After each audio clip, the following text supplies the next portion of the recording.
todos os profetas que vieram para libertar o povo, eles também rejeitaram Jesus. E aí eles ficam muito indignados com isso, muito, muito mesmo. E eles resolvem matar Estevão.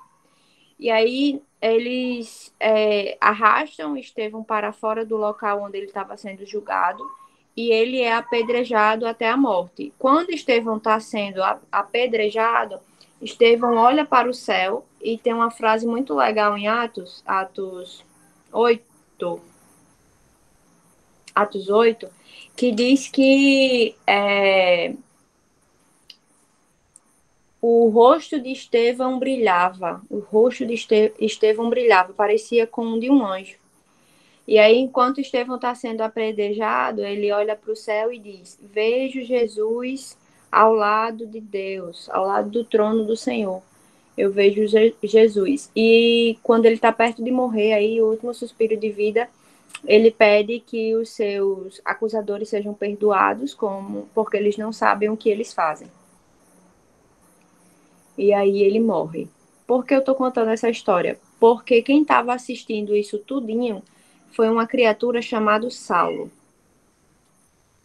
Saulo, ele era um mestre da lei. E ele era uma das pessoas mais vaidosas no ponto de vista de lei, de guardar a lei. Ele guardava do ponto de vista de matar as pessoas que não fizessem isso e que estivessem pregando que Jesus era o Messias. Ele não só levava as pessoas... Oi, tudo bom contigo? Ele não só levava as pessoas... Ele não só levava as pessoas para ser presa, mas também contribuía com a morte delas. Então, o que acontecia? Ele saía arrastando todo mundo na cidade, isso é descrito em Atos 8.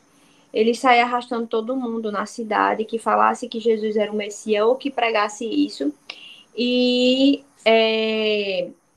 jogava na cadeia ou, enfim, até ser julgado e, consequentemente, morto. Isso era Saulo.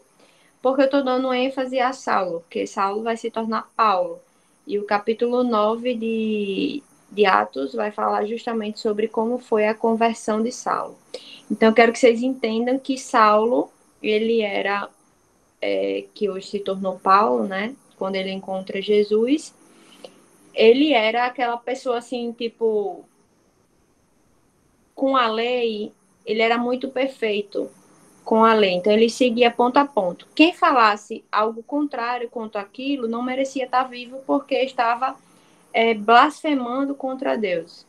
E aí tem que morrer. Enfim, não tinha escolha. Vai ser preso, vai ser julgado e vai morrer. Enfim. Então, ele era uma dessas pessoas. E eu acredito muito que, em particular, que Deus escolheu ele por algumas razões que a gente vai discutir depois, e eu acredito que Jesus também nos revela em outras coisas hoje através dessa leitura. Então eu vou abrir para compartilhar a tela com vocês e a gente fazer a leitura de Atos 9. Vamos lá.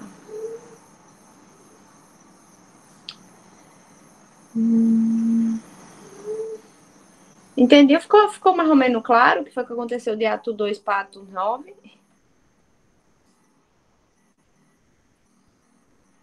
Sim.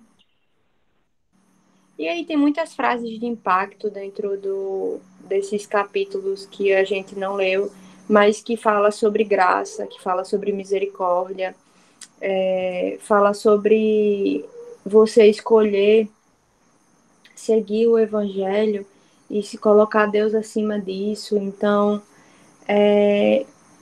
esses capítulos de Atos falam muito sobre escolha. Tem uma história específica que traz de duas pessoas que vendeu o terreno, que naquela época, lembra que a gente leu que tudo eles vendiam e compartilhavam, né, entre si, para que ninguém ficasse com mais ou ficasse com menos. Eles deveriam compartilhar tudo. Se eles escolhessem compartilhar, eles tinham que ser honestos e compartilhar tudo. E aí existe um casal que vende o terreno por um valor e quando vai dar o dinheiro aos apóstolos, ele não dá o valor todo. E aí ele dá só parte desse valor. E essas pessoas, elas morrem subitamente, quando elas vão entregar, porque Pedro chega diante delas e pergunta: foi só isso mesmo que você vendeu? Foi só por esse valor que você vendeu o terreno? E aí eles dizem: sim, foram sim. Aí eles caem mortos. E Pedro diz que vocês sejam julgados por Deus por estar mentindo, por estar fugindo pela sua escolha e responsabilidade. Isso é muito forte, porque diz assim: se você escolhe fazer uma coisa diante de Deus, você tem que escolher e se comprometer até o fim. Então, era isso que eles tinham se comprometido e as pessoas esperavam sobre esse valor também. Eles não foram honestos, nem com eles e nem com Deus. Então, pode ser um paralelo de mostrar o seguinte: não é só a morte física que está em jogo quando você escolhe e não faz. Na verdade, é sua morte espiritual mesmo. Vou abrir aqui Atos 9.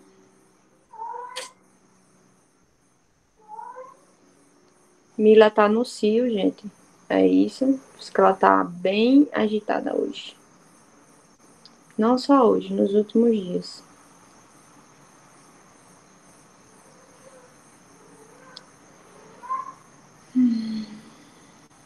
Vamos lá, compartilhar a tela.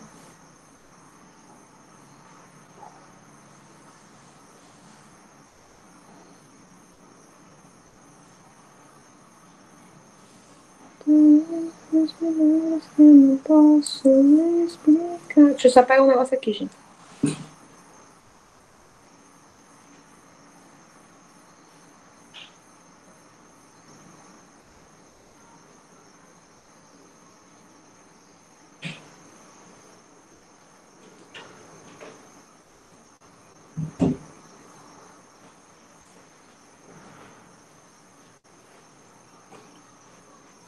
Voltei. Estão vendo direitinho, gente?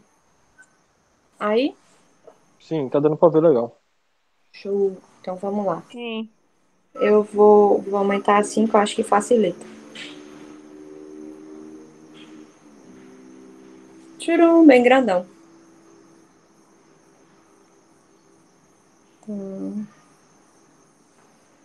Vamos lá. Eu vou orar para poder ler, tá? E aí depois ler, depois a gente conversa, depois a gente ora de novo e é isso. Everton ficou chorando, não foi, Everton, na oração passada? Na oração final? Everton. Sei, viu, Carolina? Sei. Então vamos lá. Querido Jesus, muito obrigado por essa oportunidade de estarmos reunidos. Obrigado, meu Pai, pela oportunidade de falarmos sobre o Senhor, sobre a sua graça, a sua misericórdia, a sua bondade. Que o Senhor possa, meu Deus, nos conduzir através da tua palavra. Que o Espírito Santo possa falar, meu Pai, e que possamos compreender o que o Senhor deseja que a mensagem de hoje, qual mensagem chegue hoje ao nosso coração. Não somos dignos, mas Senhor Jesus nos tornou merecedores através daquele sangue. Muito obrigado pelo sacrifício de Jesus Cristo e muito obrigado por nos revelar o poder do Evangelho. Entrego as nossas vidas, em nome de Jesus. Amém. Vou ler, peraí.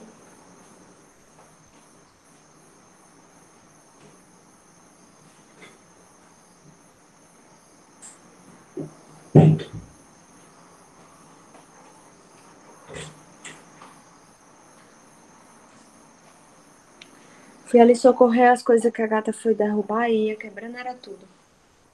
Vamos lá. Atos 9.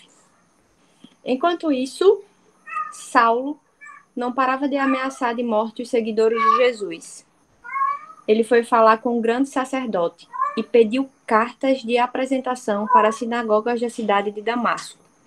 Com esses documentos, Saulo poderia prender e levar para Jerusalém os seguidores do caminho do Senhor que moravam ali, tanto os homens como as mulheres. Mas, na estrada de Damasco, quando Saulo estava perto daquela cidade, de repente, uma luz que vinha do céu brilhou em volta dele. Ele caiu no chão e ouviu uma voz que dizia: Saulo, Saulo, por que me persegue? Quem é o Senhor? Perguntou ele. A voz respondeu: Eu sou Jesus, aquele que você persegue. Mas levante-se, entre na cidade e ali dirão a você o que deve fazer. Os homens que estavam viajando com Saulo ficaram parados, sem poder dizer nada. Eles ouviram a voz, mas não viram ninguém. Saulo se levantou do chão e abriu os olhos, mas não podia ver nada. Então eles pegaram pela mão e o levaram para Damasco. Ele ficou 3 dias sem poder ver e durante esses dias não comeu nem bebeu nada. Em Damasco morava um seguidor de Jesus chamado Ananias. Ele teve uma visão e nela apareceu o Senhor chamando: Ananias? Ele respondeu: Aqui estou, Senhor.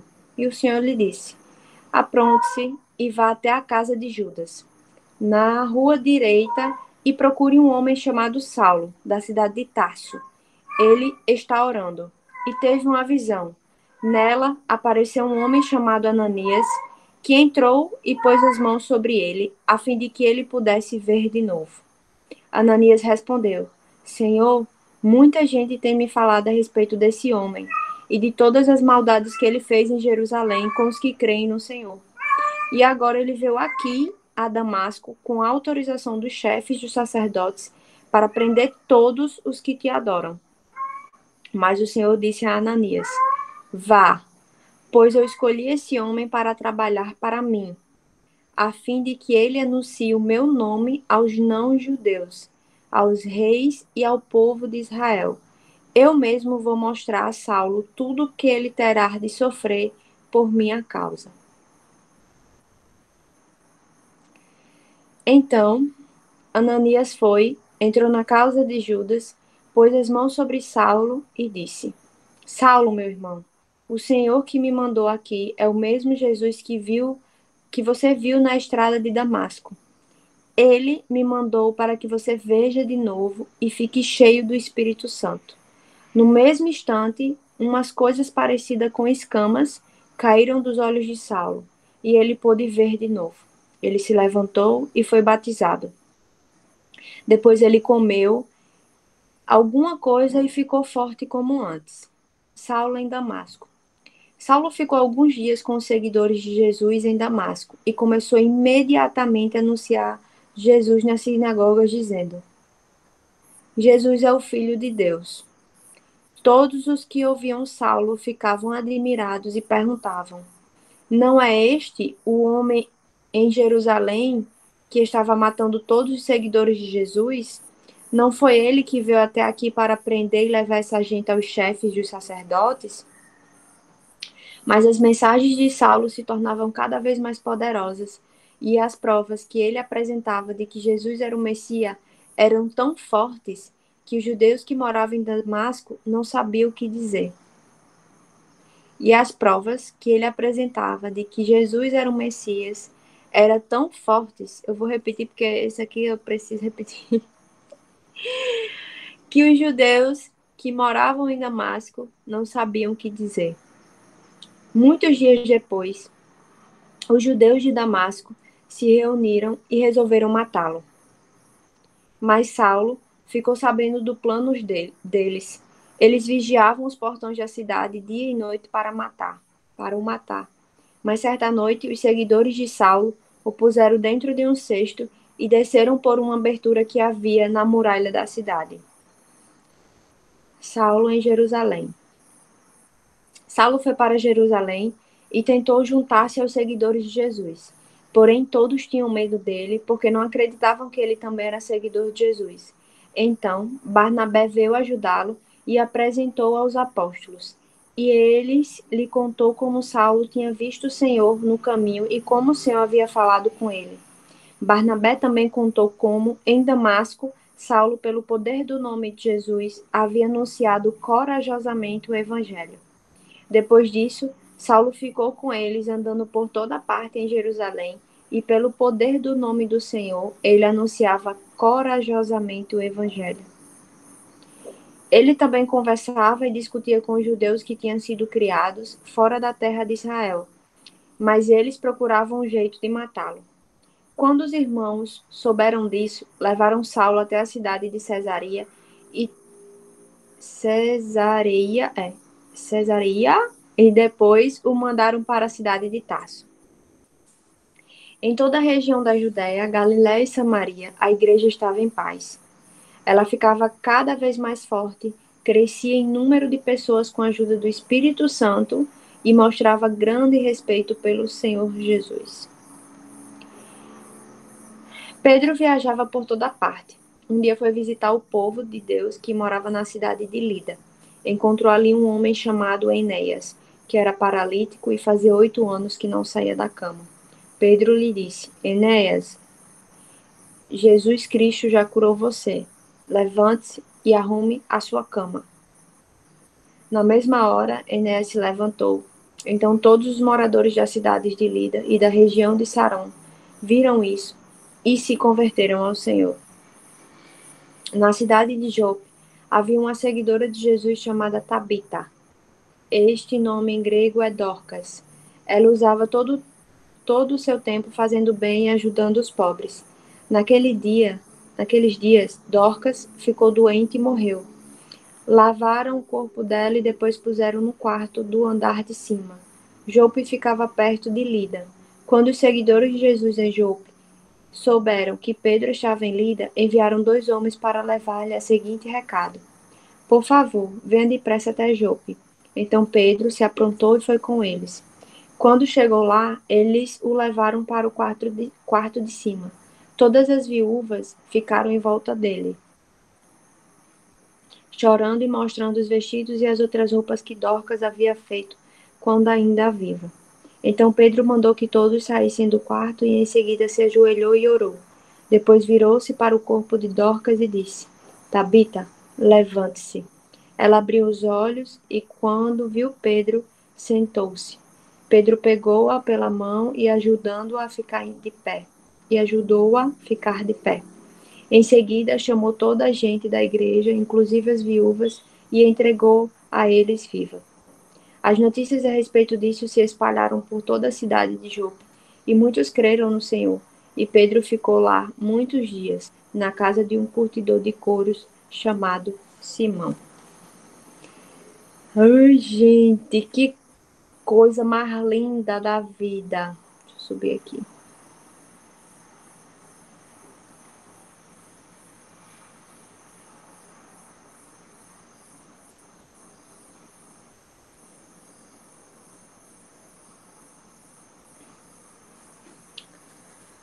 Ai, ai. E aí, o que é que vocês acharam, hein, até esse momento?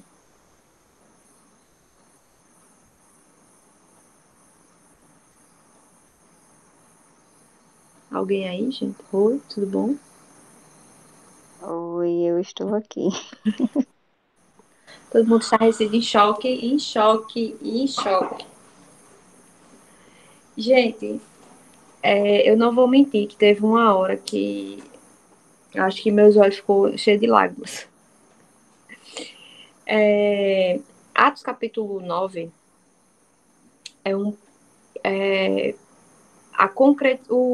de forma concreta o que acontece com a gente quando o Espírito Santo, quando a gente tem, na verdade, um encontro com Jesus. O encontro com Jesus, ele não muda a gente por fora, ele transforma a nossa essência, ele muda de uma forma que é sobrenatural. Para alguns é um processo mais longo, para outros um processo mais rápido, mas é uma transformação. Às vezes a gente pensa assim, João aceitou Jesus e agora ele não vai mais para festa, ele não bebe, enfim, etc e tal. Mas não é só por costumes ou por hábitos ou por coisa. É uma transformação única. E quando você tem um encontro real com Jesus, quando você é transformado pelo Espírito Santo, você não volta atrás. Eu escutei uma vez uma pregação e lendo Atos 9 isso faz muito sentido. O pastor dizia assim, uma vez que você tem um encontro com Jesus, você não vai sair. Você pode cair, você pode errar, e a gente está suscetível ao erro, a gente está suscetível a escolhas que podem nos distanciar de Deus, mas a gente vai estar ali ainda vivenciando aquele encontro com Jesus. E qual vai ser o sinal disso? O arrependimento, e o arrependimento que gera transformação. É reconhecer que errou, reconhecer que escolheu de forma equivocada e que agora você só precisa voltar para onde você não deveria ter saído. Mas você não é separado. E você tem um senso de que você foi chamado e você fica sempre com aquela voz dentro de você. Volte, volte, volte. Tem alguma coisa fora do contexto. Volte. Atos 9, quando Saulo tem um encontro com Jesus, ele tem um encontro audível. Ele não tem visível, mas ele tem um encontro audível. Saulo, ele era uma pessoa, como eu falei antes, né? Ele era uma pessoa perfeita na lei. E ele guardava a lei como ninguém. E para se guardar a lei, para fazer o trabalho que ele fazia, que tinha cartas que o autorizava a entrar na cidade, a prender pessoas e a matar, levar pessoas a julgamento para serem mortas pelo nome de Jesus, ele não conhecia pouco da lei, ele sabia muito. E quando a gente fala da lei, a gente fala das escrituras.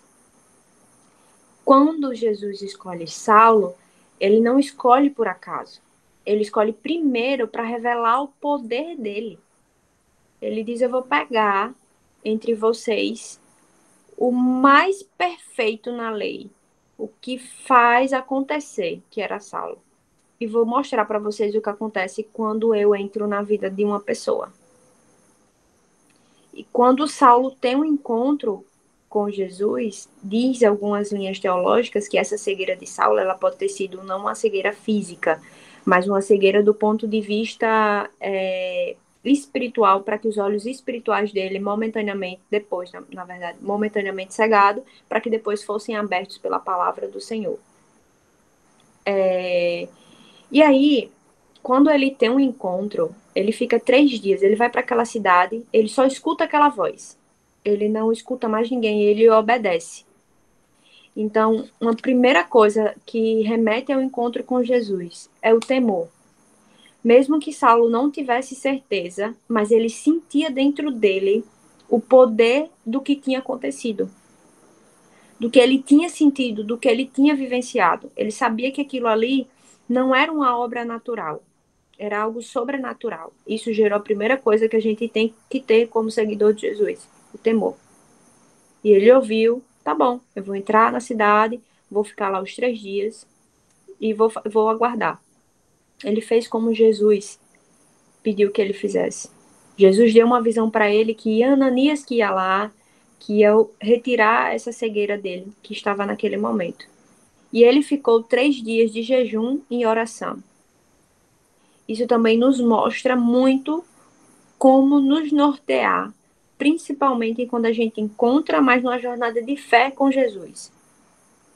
O que é que baseia a nossa relação, a nossa intimidade com Deus? Oração, jejum e palavra. A palavra ele já tinha isso dentro dele, caracterizado porque ele conhecia muito bem as escrituras. Mas com o temor que tinha sobre ele orou e ele fez jejum. Ele disse: eu fico pensando assim naquele momento para ele, se realmente foi Jesus que falou comigo ali, e eu senti esse temor, o poder sobrenatural, ele vai se revelar para mim, ele vai me mostrar o que vai acontecer. E assim Jesus fez para ele. Mostrou quem ia lá, quem ia retirar a cegueira dele, quem ia chegar naquele momento. Então a gente já tem um aspecto, o temor e o relacionamento. Depois a gente vai vir para o mais fantástico que acontece com o encontro de Jesus, a transformação.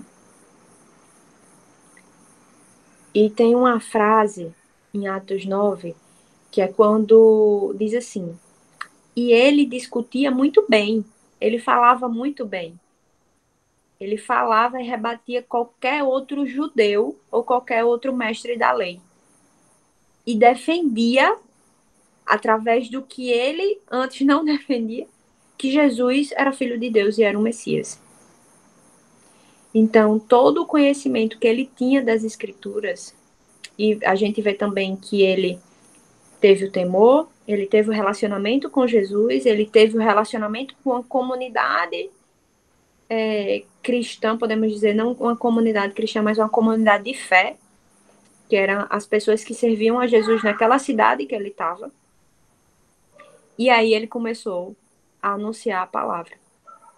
Aí vem a transformação junto com propósito que está sobre toda a nossa vida, que é falar sobre Jesus, é transmitir Jesus às outras pessoas. E dizer que ele é o poder de cura, ele é o poder de milagre, do sobrenatural, ele é a pessoa que veio, que representa Deus e que veio para nos salvar, que ele morreu para nos redimir de um pecado, que a gente era totalmente indigno e nos tornamos dignos através de Jesus. Então, ele vai falar sobre isso. E quando ele fala sobre isso, as pessoas que antes estavam do lado dele vão atacá-lo. Vão matar, querer matar, né, ferir, acabar com a vida dele. Isso é muito forte, gente. Isso é muito forte. Quando a gente escolhe... E uma coisa que eu achei muito fantástica. Quando a gente escolhe Jesus... A gente escolhe Jesus. E aí ele entra na nossa vida, a gente tem um temor, a gente tem um relacionamento, a gente vive em comunidade, em comunidade espiritual. Isso aqui que a gente está fazendo é uma forma também de relacionamento. E quando a gente fala sobre o evangelho, a gente vai ser atacado. A gente vai ser muito atacado por falar sobre os princípios bíblicos. Falar sobre quem Jesus era. Falar sobre nem quem era, porque quem ele é, ou quem Deus é. Nos posicionar por esse amor, através desse amor, por ele e para ele, requer muita responsabilidade, foi uma coisa que a gente falou muito no encontro passado, mas requer também muita coragem.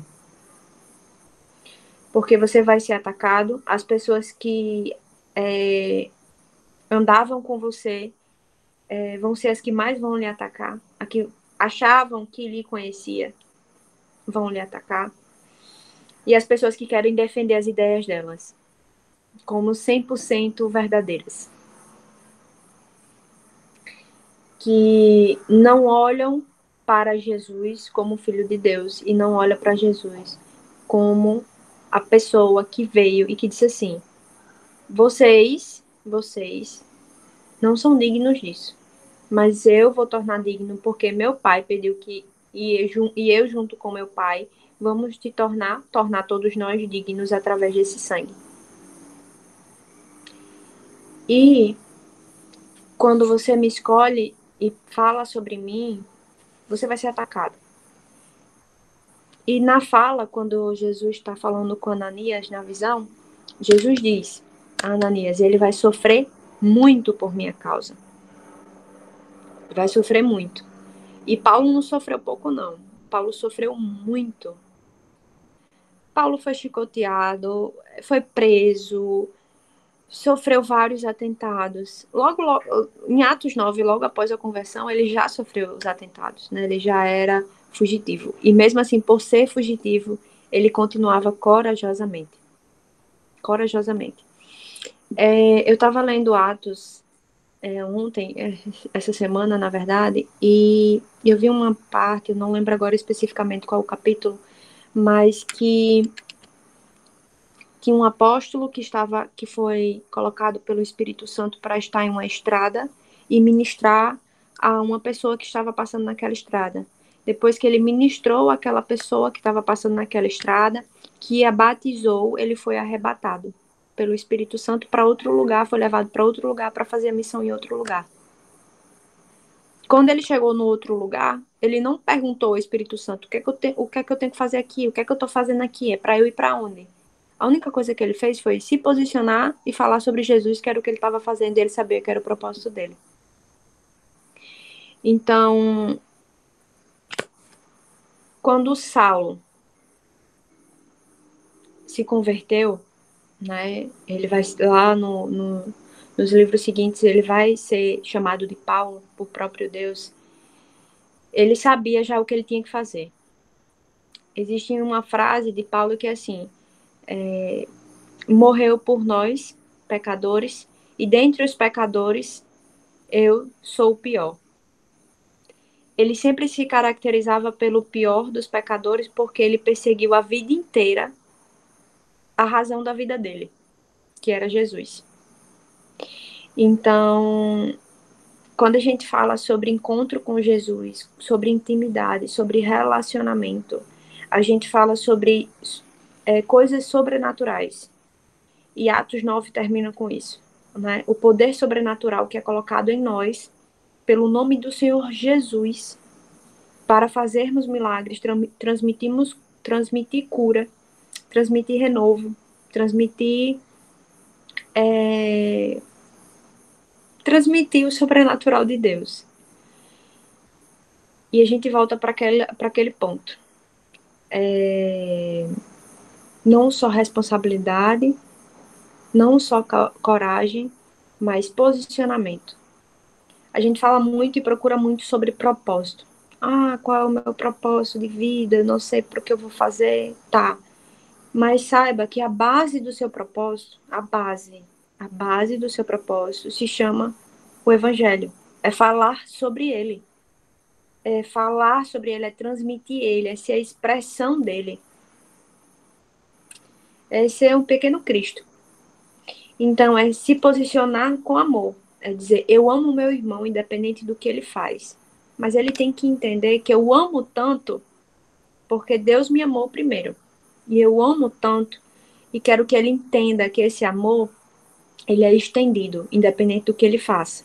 E aí ele vai se arrepender, ele vai ser transformado, ele vai ser restaurado e ele vai voltar para aquele caminho tão maravilhoso que nós conhecemos, que é o processo de santificação e salvação, que acontece diariamente até a volta de Jesus.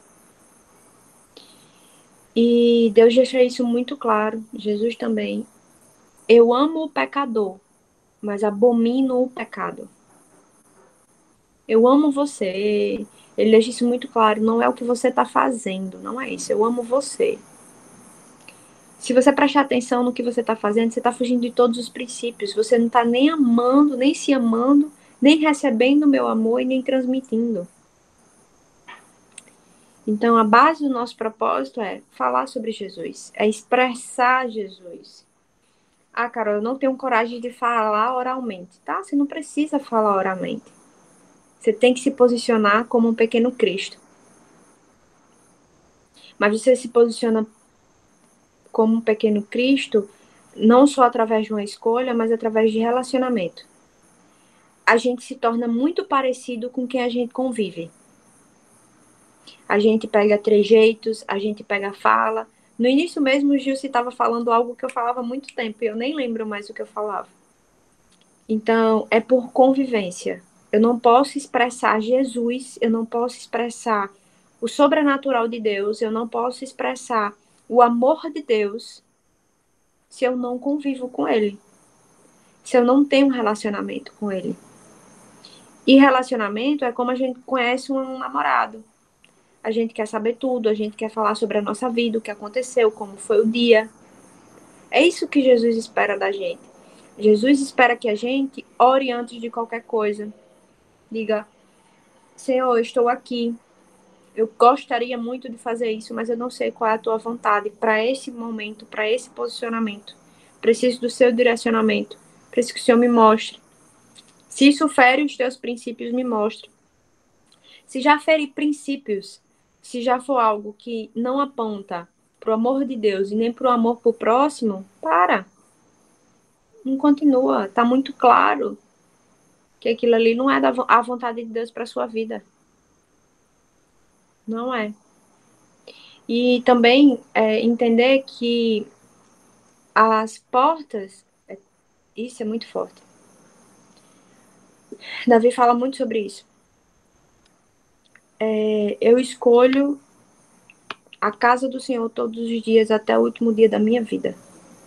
Eu escolho o Senhor. E por escolher o Senhor e por colocar o Senhor em primeiro lugar na minha vida, as portas do inferno não prevalecerão contra mim. O inferno, ele não quer matar a gente. Ele não quer matar. Ele quer confundir você. Ele não quer só matar, né? Eu vou dizer que não quer matar, mas ele não quer isso. Inicialmente, ele quer confundir você. Principalmente quem é filho de Deus. Porque quem é filho de Deus e quem é filho... Todos nós somos criaturas de Deus, nós fomos criados. Todos nós.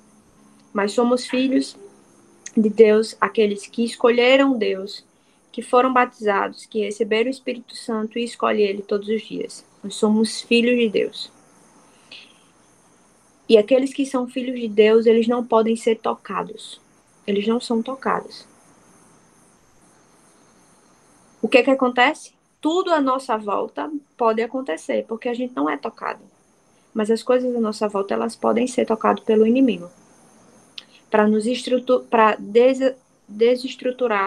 para nos desequilibrar, para nos deixar confuso. E toda vida que existe um filho confuso, esse filho pode se distanciar do pai. Quando a gente é pai, quando a gente é mãe, a gente diz uma coisa pro filho e o filho escuta na rua dos amigos de outra forma e ele se torna confuso. Mas meu amigo faz assim, o pai dele faz assim, a mãe dele faz assim. Por que eu não posso fazer? Por que minha mãe não deixa? Por que isso não é coerente? É aí que a gente cai. É aí que a gente erra. É aí que a gente fere, que a gente magoa, que a gente escolhe não se amar, não receber o amor de Deus. Tira Deus de primeiro lugar da nossa vida.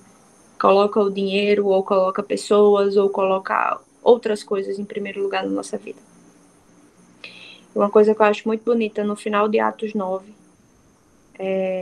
Pedro se ajoelhando antes de restituir vida a uma pessoa e orando. Não sei qual foi o teor da oração de Pedro, não é descrito em Atos 9, mas antes dele fazer o sobrenatural, ele sabia que aquilo ali não era através dele. Não era ele que ia fazer, era Deus. Ia acontecer a desculpa através dele, mas quem ia fazer era Deus, não era ele. Então ele só se posicionou. Ele, Jesus, estou aqui, eu sou teu servo, e pelo poder do teu nome, faça o que tem que ser feito. Pode ter sido assim? Pode. Pode também não ter sido. Mas pela fala anterior dele, quando ele encontra o outro, ele diz assim, você já está curado. Pode levantar, vai embora. Então, eu imagino que tenha sido assim. Então, gente, o encontro com Jesus, ele nos dá temor, ele nos proporciona relacionamento, ele nos proporciona entrega, ele nos pede coragem e nos pede posicionamento. E nos pede também continuar independente do que aconteça. Não nos questionar o motivo de estar em determinado lugar ou não, de ser colocado ali ou não, mas fazer o que precisa ser feito. Expressar Deus, expressar o amor dele, falar sobre ele, seja oralmente ou externamente. Expressar ele. Como é que eu expresso? Tempo de qualidade com Jesus, com a palavra, com a oração, com o jejum, com a entrega, com outras pessoas que estão procurando isso de forma espiritual. O reino de Deus. O reino de Deus, ele inicia com a vinda de Jesus. E ele vai ser instaurado no fim com a segunda vinda de Jesus. Vou orar, gente, e vou orar, tá bom? Vai lá. Querido Jesus, muito obrigado por essa oportunidade de estarmos em comunhão. Muito obrigado, meu Pai, por tua palavra. Muito obrigado, meu Deus, pelo teu amor, pelo perdão dos nossos pecados, pela tua misericórdia sobre a nossa vida, meu Deus. Muito obrigado. Meu Pai, obrigado por nos guardar, nos proteger, nos livrar de todo o mal. Obrigado por não permitir que o inimigo toque na nossa vida, meu Deus. Muito obrigado. Obrigado por sempre nos conduzir para o centro da tua vontade. Obrigado por nos conduzir, meu Deus, para o nosso propósito. Obrigado por sempre direcionar as nossas vidas. Mesmo que em meio a tantas coisas pareça-se confuso, mas o Senhor sempre se apresenta de alguma forma. Nas pequenas ou nas grandes coisas, meu Deus, o Senhor está lá, meu Pai. O Senhor está lá. Muito obrigado, Senhor. Meu Deus, eu peço que cada pessoa que está aqui no Open Heaven, ou que não pôde estar presente, ou que faz parte, meu Deus, e que em algum momento esteve conosco, meu Deus, que o Senhor possa alcançar, que o Senhor possa chegar, meu Deus, nesse exato momento. Eu declaro pelo teu poder que o Senhor vai atingir cada coração. O Senhor vai chegar com conforto, com paz, com resolução de problemas, com problemas de saúde resolvidos, com problemas financeiros atenuados, meu Pai. Eu vejo o teu poder, meu Deus, sobre eles e sobre nossa vida, meu Pai. Em nome do Senhor Jesus. Eu vejo o teu agir, meu Deus. E eu sou muito grata, meu Pai, pelo teu agir. Eu sou muito grata pelo teu mover em nossas vidas. Eu sou muito grata, meu Deus, por ter nos escolhido, meu Pai, como alvo do teu amor. Muito obrigado, Jesus, por ter morrido, por ter se sacrificado. A gente não merecia. E como diz Paulo, talvez entre os pecadores nós possamos ser os piores. Mas obrigado, Senhor. Obrigado por nos tornar digno. Obrigado por nos transformar. Obrigado por nos mostrar que estamos passo a passo se aproximando cada vez mais da tua vontade, meu Pai. Em nome de Jesus. Deus, continua conosco, lado a lado. Precisamos do Senhor a todo momento, meu Deus, porque sem o Senhor nós não conseguimos. O Senhor é a certeza da nossa vida, meu Pai. O Senhor é a certeza de tudo, meu Deus. Mesmo que possamos nos sentir indignos, meu Pai, o Senhor nos torna dignos. Mesmo que possamos sentir, meu Deus, que nós não conseguimos, o Senhor nos dá o prazer de conseguir. Mesmo nós sendo fracos, nós nos apresentamos como fracos, o Senhor nos torna forte, porque o poder do Senhor está em nós, meu Pai. Meu Deus, que através do teu nome nós possamos fazer milagres, maravilhas, cura, que o poder sobrenatural possa ser revelado, meu Deus. Em nome de Jesus.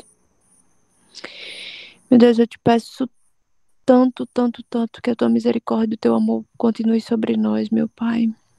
Em nome de Jesus, meu Deus. Em nome de Jesus. Somos teus filhos, meu Pai. Que possamos sempre, sempre, sempre reconhecer a tua soberania, meu Pai. Que possamos sempre nos render a esse amor, Senhor. Em nome de Jesus. Continua nos perdoando, Pai, dia após dia, meu Deus. Te amamos, meu Pai, te amamos. Em nome de Jesus. Nos dá uma boa noite de sono, de descanso. Que o Senhor possa alcançar todo e qualquer coração frustrado, decepcionado, cansado ou abatido. Vá restaurando cada pedacinho dos nossos corações e das nossas mentes, revigorando a nossa força, nos colocando o espírito inabalável dentro de nós. Em nome do Senhor Jesus, e nos dando paz que excede todo entendimento. Em nome de Jesus eu oro e te agradeço, meu Pai. Amém. Amém, meu povo.